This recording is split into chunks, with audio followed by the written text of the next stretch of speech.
Hello everyone.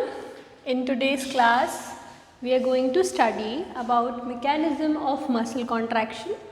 In our previous class, we studied about how the myofilament works and what are their structures. So we studied about actin and myosin in our last class, and today we are going to study about the muscle contraction, right? How the muscle contraction happens. तो जैसा कि मैंने आपको पहले बताया था कि एक साइंटिस्ट थे हक्सले एंड हक्सले, दो साइंटिस्ट थे जिनने ये मिलके ये थ्योरी दी जिसका नाम था स्लाइडिंग फिलामेंट थ्योरी. तो सबसे इम्पॉर्टेंट चीज़ क्या है? Huxley and Huxley gave sliding filament theory.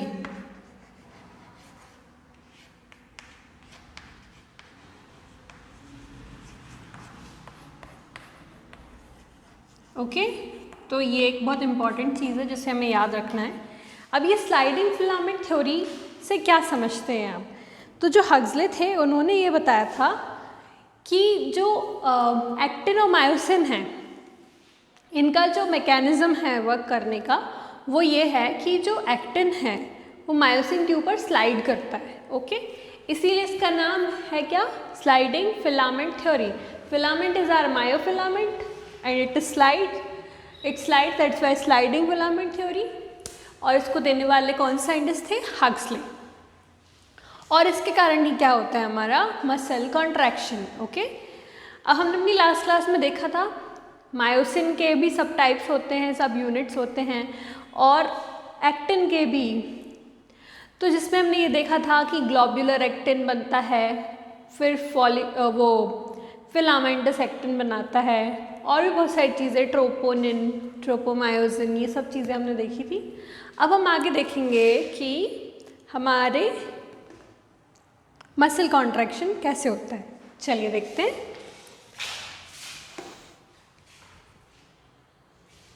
देखिए, हमने अपनी प्रीवियस क्लासेस में पढ़ा था कि एक चीज़ होती है जिसे हम बोलते हैं न्यूरोमस्कुलर जंक्शन. क्या बोला मैंने? Neuromuscular junction, right. ये हमने अपनी पिछली क्लासेस में पढ़ा है, अपनी प्रीवियस क्लासेस में. अच्छा, मुझे बताइए न्यूरॉन क्या होता है?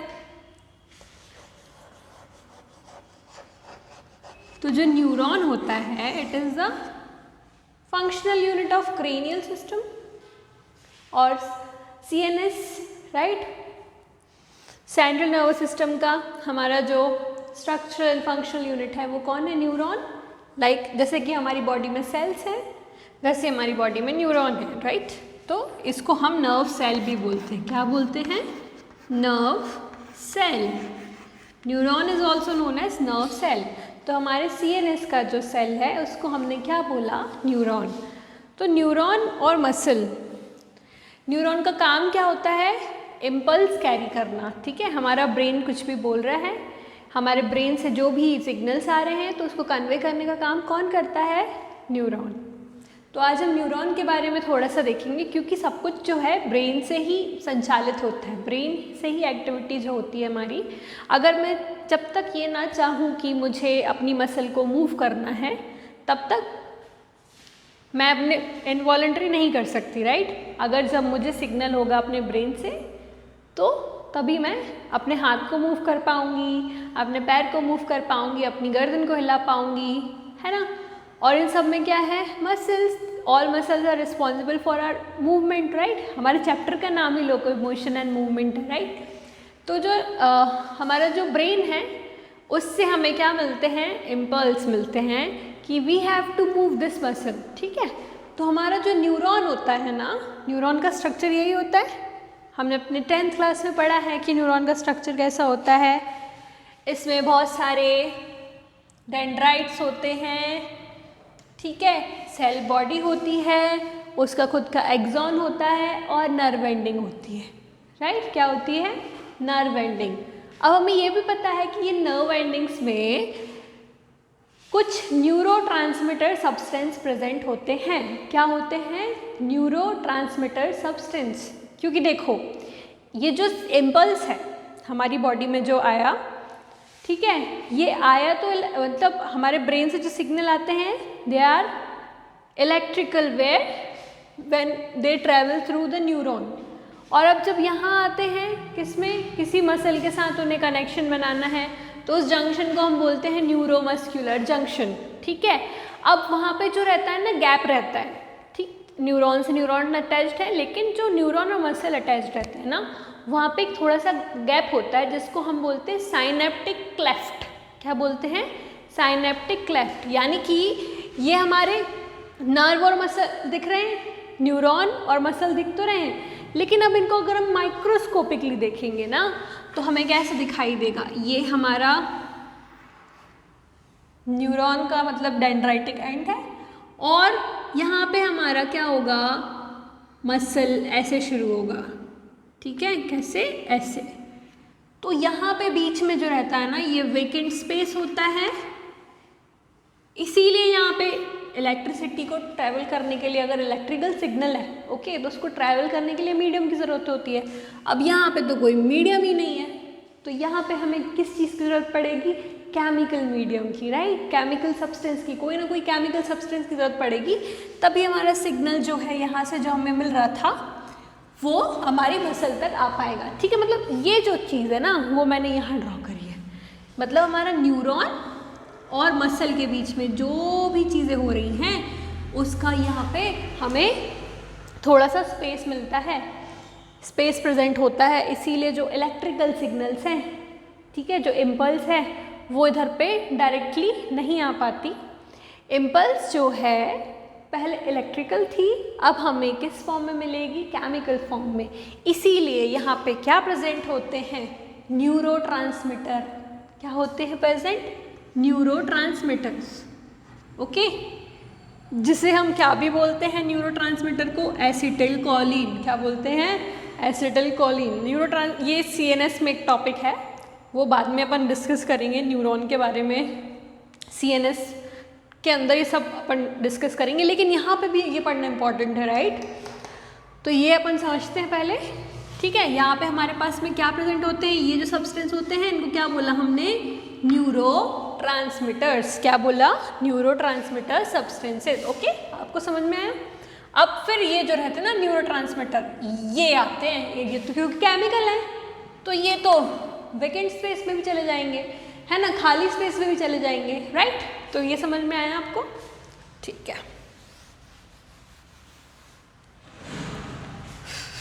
देखिए अब क्या हुआ हमारा, ये आपको समझ आ रहा है, दिख रहा है, मैं पहले से इसलिए ड्रॉ कर दिया क्योंकि it will help us, right.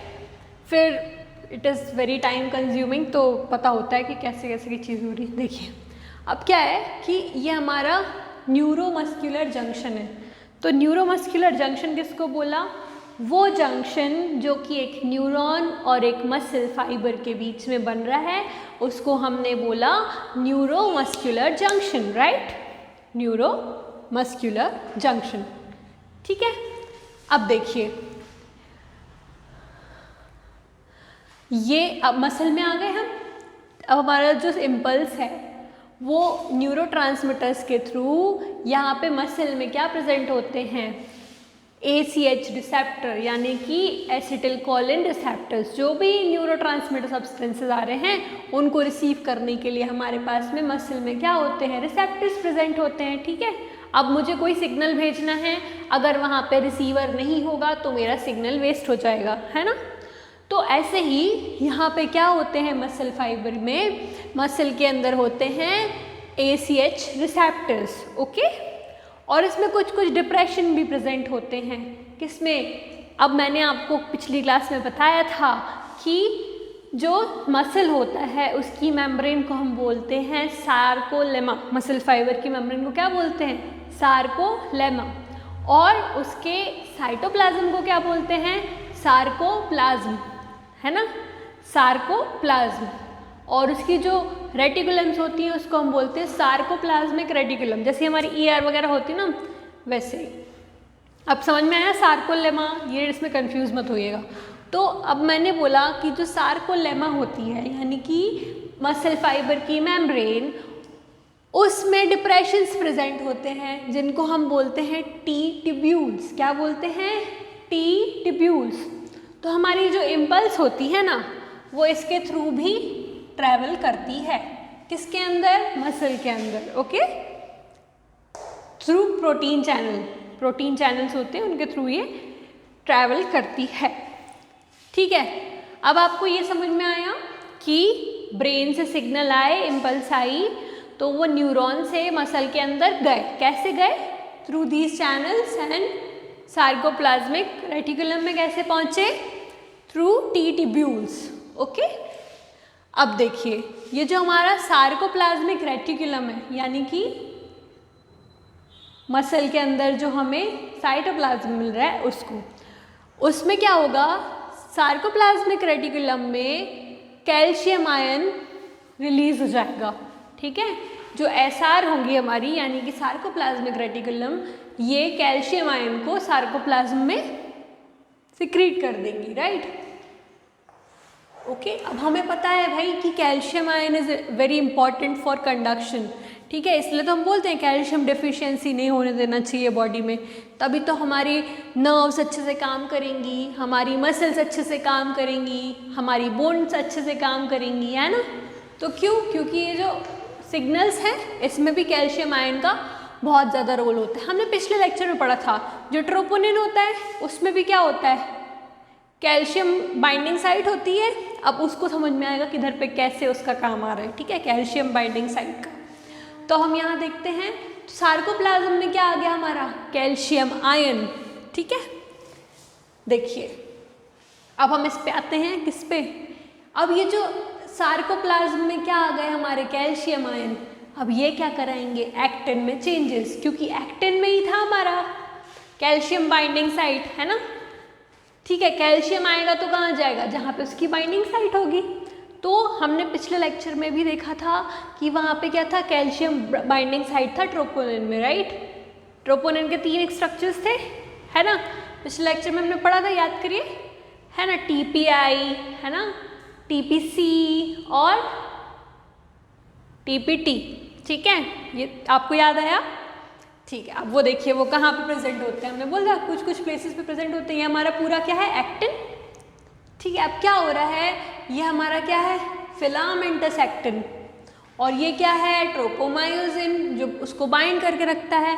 और ऊपर क्या है हमारे? ट्रोपोनिन। अब ट्रोपोनिन में क्या हो रहा है कि यहाँ पे कैल्शियम आयन तो आ गया सार्कोप्लाज्म में। ठीक है, अब क्या होगा? ये कैल्शियम आयन जो है ना, ये टीपीसी पे जाके अटैच हो जाएगा। क्या हो जाएगा? अटैच हो जाएगा। इधर पे जाके कैल्शियम आयन अटैच हो जाएगा ये टीपीसी पे, है ना। अब ये टीपीसी पे अटैच हो गया तो क्या होगा? ये तो बॉल टाइप स्ट्रक्चर है, तो ये इस तरफ रोटेट होगा। क्यों होगा? क्यों होगा? क्योंकि ये जो है ये भारी हो रहा है, तो it will bend towards this side, है ना। अब ये हो रहा है, लेकिन इससे क्या अच्छा हो रहा है कि यहाँ पे मायोसिन को जुड़ने की जगह मिल रही है। कैसे? देखिए, ये टीपीआई का जो काम रहता है, इसका काम होता है इनहिबिशन करना। क्या करना? इनहिबिशन करना। टीपीआई का जो टीपीआई मतलब इनहिबिटर ट्रोपोनिन है हमारा, तो इसका काम क्या है? मायोसिन बाइंडिंग साइट पहले क्या मास्क्ड रहती है, यानी कि बंद रहती हैं, उसमें आगे मायोसिन नहीं जुड़ सकता। ठीक है, तो टीपीआई पहले इसको मास्क करके रखता है। अब हमारे कैल्शियम आयन यहाँ आ गए तो धीरे धीरे क्या है? ये हैवी होता जा रहा है, तो ये इस तरफ रोल हो रहा है। ठीक है, तो यहाँ से क्या हो रहा है? टीपीआई जो है इस तरफ मूव होता जा रहा है टुवर्ड्स। तो यहाँ पे क्या हो रही? अनमास्किंग हो रही है। किसकी? मायोसिन बाइंडिंग साइट की। किसकी? मायोसिन बाइंडिंग साइट की।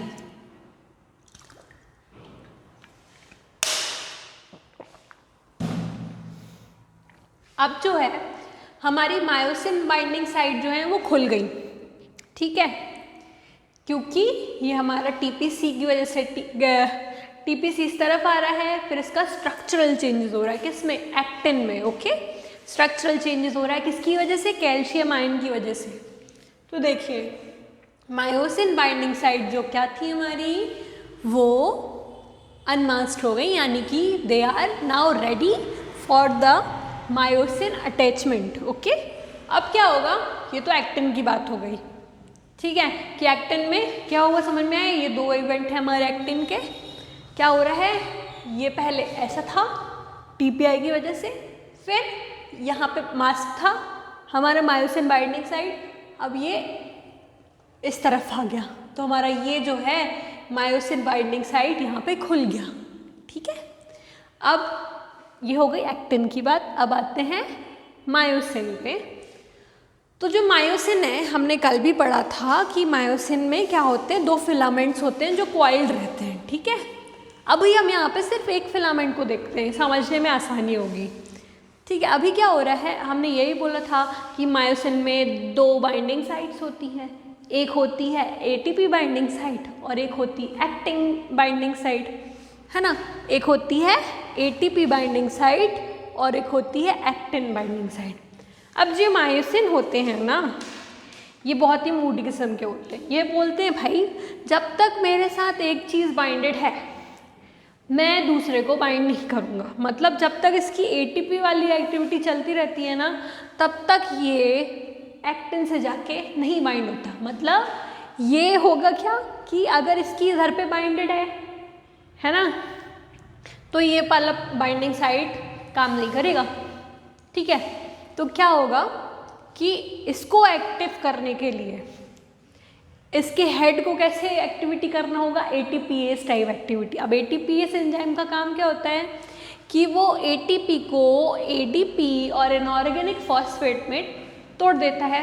ठीक है, यानी कि हमारा ये साइड तो क्या हो गया, फ्री हो गया, वहाँ से एटीपी क्या हो गया, रिलीज हो गया, है ना। अब जब एटीपी रिलीज हो गया मतलब इसका जो दूसरा हेड है, मतलब दूसरा हेड नहीं, हेड का जो दूसरा साइट है वो क्या हो गया, रेडी हो गया फॉर बाइंडिंग, है ना। अब ये जो इसका साइट है ये कहाँ जाके बाइंड हो सकता है, एक्टिन पे, लेकिन उसके लिए किसकी ज़रूरत होगी, एनर्जी की। और एनर्जी कहाँ से आएगी, एनर्जी आएगी एडीपी और इनऑर्गेनिक फॉस्फेट जो है ना अपना, जो एटीपी से टूट के बना भी, क्योंकि मायोसिन का हेड जो है वो एटीपीएस लाइक एक्टिविटी करता है। इसीलिए क्या होगा, जो एनर्जी हमारे पास आएगी ना, एनर्जी जो रिलीज हुई वो यूटिलाइज होगी मायोसिन का जो हेड है, ताकि वो किससे अटैच हो पाए, एक्टिन से।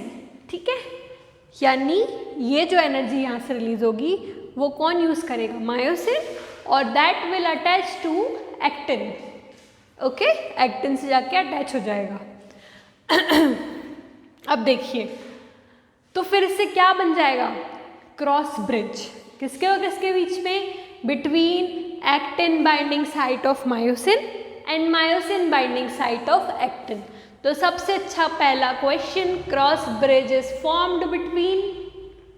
ठीक है, आपको समझ में आया किसके किसके बीच में बनता है cross bridge, cross bridge is formed between actin binding site of myosin मतलब ये है ना, and myosin binding site of actin. Okay, यानी कि दिस थिंग, इनके बीच में क्या बन जाएगा, क्रॉस ब्रिज। तो ये समझ में आया, क्रॉस ब्रिज। ठीक है, ये समझ लीजिए, फिर हम बताते हैं कि क्रॉस ब्रिज में फिर और क्या क्या होता है।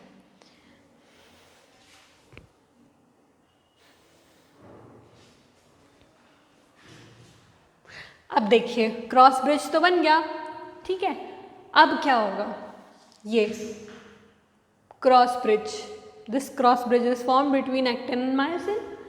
अब क्या होगा कि ये जो एक्टिन है ये स्लाइड करेगा मायोसिन के ऊपर। ओके, कैसे होगा, क्योंकि इसमें ढेर सारे actin binding myosin binding sites हैं। ठीक है, तो ये तो अपनी जगह पे रहेगा मायोसिन, लेकिन जो एक्टिन है वो रोल ओवर करेगा किसके ऊपर, मायोसिन पे। ठीक है, तो स्लाइड करेगा, इसीलिए हमने इसको क्या बोला, स्लाइडिंग फिलामेंट थ्योरी।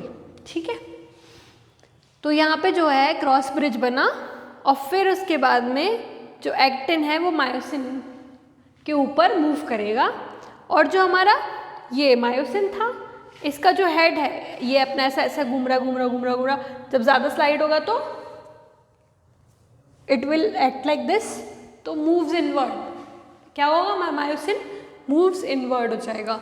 उसके बाद में क्या होगा, यही क्या कराएगा, मसल कॉन्ट्रैक्शन, ठीक है, कॉन्ट्रैक्ट हो रहा है ना, तो that will result in muscle contraction, ठीक है। मसल कॉन्ट्रैक्शन मतलब समझ में आया आपको कैसे हो रहा है, ठीक है।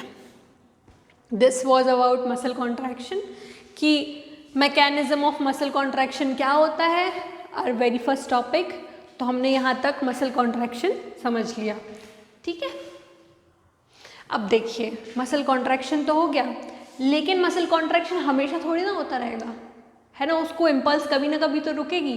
तो मसल कॉन्ट्रैक्शन को अगर हमें रोकना है तो सबसे पहले क्या करना पड़ेगा, इम्पल्स, मतलब अब कॉन्ट्रैक्ट में मैं चाहूँ कि मेरा हाथ ज़मीन से कुछ उठा ले तो उठा लिया, अब कॉन्ट्रैक्शन को स्टॉप होना है ना, तो वहाँ पे क्या होगा, मसल रिलैक्सेशन का प्रोसेस स्टार्ट होगा। क्या होगा, मसल रिलैक्सेशन का प्रोसेस। उसमें क्या होगा कि जो नर्व इम्पल्स है, ठीक है, वो स्टॉप हो जाएगी ब्रेन से जो आ रही थी, यानी न्यूरॉन अपना काम करना क्या कहेगा, भाई स्टॉप करो मसल, बहुत हो गया, मेरा काम हो गया है। तो नर्व इम्पल्स जो है वो स्टॉप हो जाएगी, और क्रॉस ब्रिज जो है, जो किसके किसके बीच में बना था, एक्टिन और मायोसिन के बीच में, वो क्या हो जाएगा, ब्रेक हो जाएगा। क्यों हो जाएगा, क्योंकि जो कैल्शियम आयन थे, ठीक है, सार्कोप्लाज्म में, वो क्या होंगे, रिटर्न हो जाएंगे, ठीक है। और इसके कारण क्या होगा, फिर से ये जो है ना इनहिबिटर, ये क्या कर लेगा, बाइंडिंग साइड को कवर कर लेगा, है ना, समझ में आया, क्या कर लेगा, कवर कर लेगा, ओके। इससे क्या हो जाएगा, हमारा मसल रिलैक्स हो जाएगा, ठीक है। और ये जो है ना, ये पूरा मतलब साइकिल है, ये पूरा मसल कॉन्ट्रैक्शन मसल रिलैक्सेशन, आपको समझ में आया ये, ठीक है, कुछ छूट तो नहीं रहा, नहीं, दिस वॉज इट। अब देखिए ये समझ में आया आपको, इसको नोट डाउन कर लीजिए।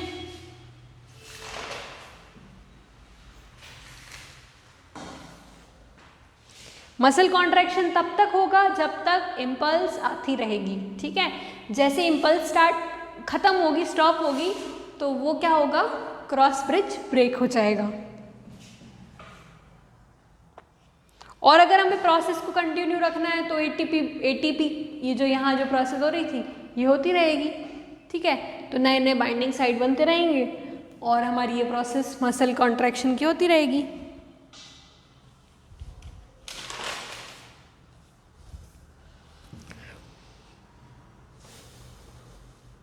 अच्छा, एक और बात, ये स्लाइडिंग फिलामेंट थ्योरी को हम वॉकलून थ्योरी भी बोलते हैं, ठीक है। क्यों बोलते हैं, क्योंकि इसमें सिर्फ और सिर्फ एक्टिन फिलामेंट जो है वो स्लाइड कर रहा है मायोसिन के ऊपर, इसीलिए अकेला है, तो वॉक अलोन थ्योरी, ठीक है। ये एनसीईआरटी में नहीं दिया है लेकिन हमें पता होना चाहिए, ठीक है।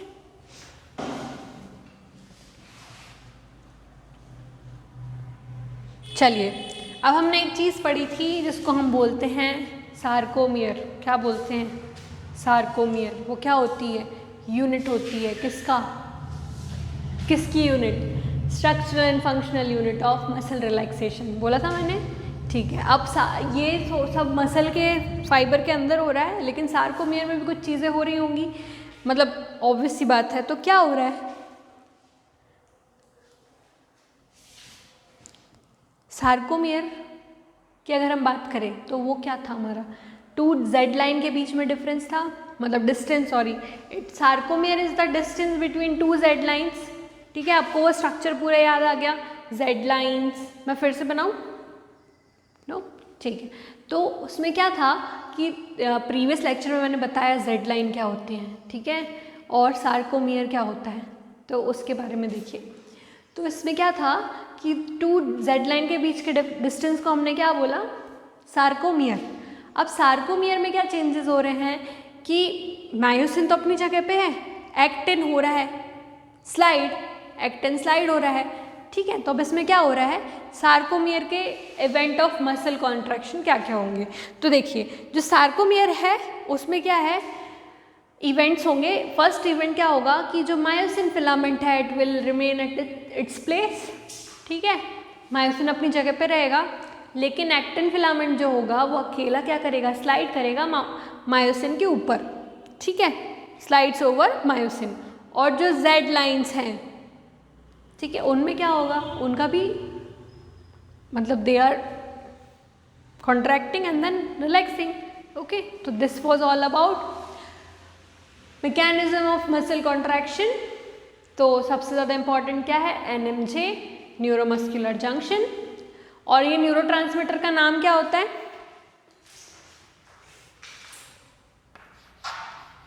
Acetyl Colin,